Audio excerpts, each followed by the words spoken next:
तोर गोलवा गोलवा गाल है, तोर उम्र 16 साल है।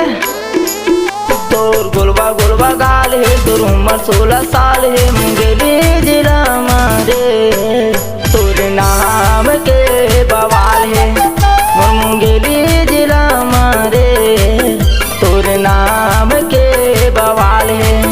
तोर गोलवा गोलवा गाल है, तोर उम्र 16 साल है।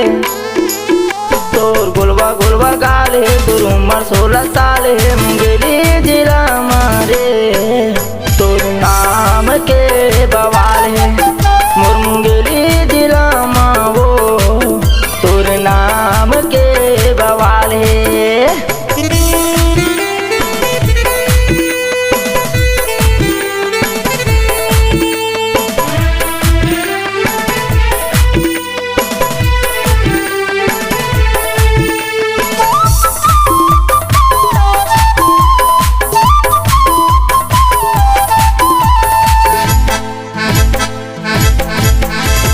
चढ़ती तोर जवानी टूरी उम्र 16 साल, उम्र 16 साल तोर उम्र 16 साल।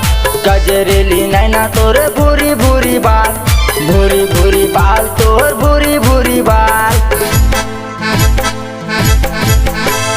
चढ़ती तोर जवानी टूरी उम्र 16 साल, उम्र 16 साल तोर उम्र 16 साल। गजरेली नैना तोर भूरी भूरी बाल, भूरी भूरी बाल तोर भूरी भूरी बाल। तोर खुला खुला बाल है, तोर हिरनी जैसन चाल है। तोर खुला खुला बाल है, तोर हिरनी जैसन चाल है। मुंगेली जिला मारे तोर नाम के बवाल है। मोर मुंगेली जिला मावो तोर नाम के बवाल है।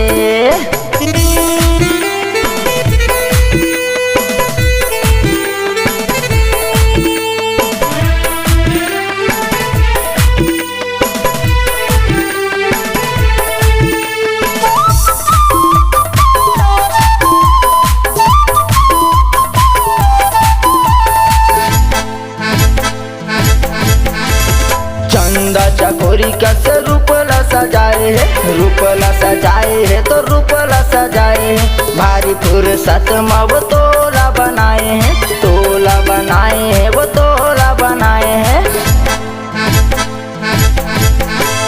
चंदा चकोरी कैसे रूपला सजाए है, रूपला सजाए है तो रूपला सजाए है। भारी फुर्सत में वो तोला बनाए हैं, तोला बनाए हैं वो तोला बनाए हैं। तोर खुला खुला बाल है, तोर हिरनी जैसन चाल है।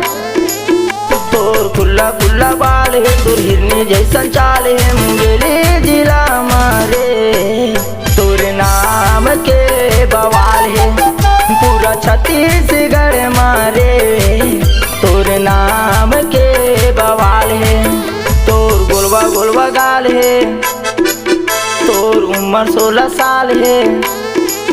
तोर गोलवा गोलवा गाल है, तोर उम्र 16 साल है। मुंगेली जिला मारे तोर नाम के बवाल है। मोर मुंगेली जिला मावो तोर नाम के बवाल है। पूरा छत्तीसगढ़ मारे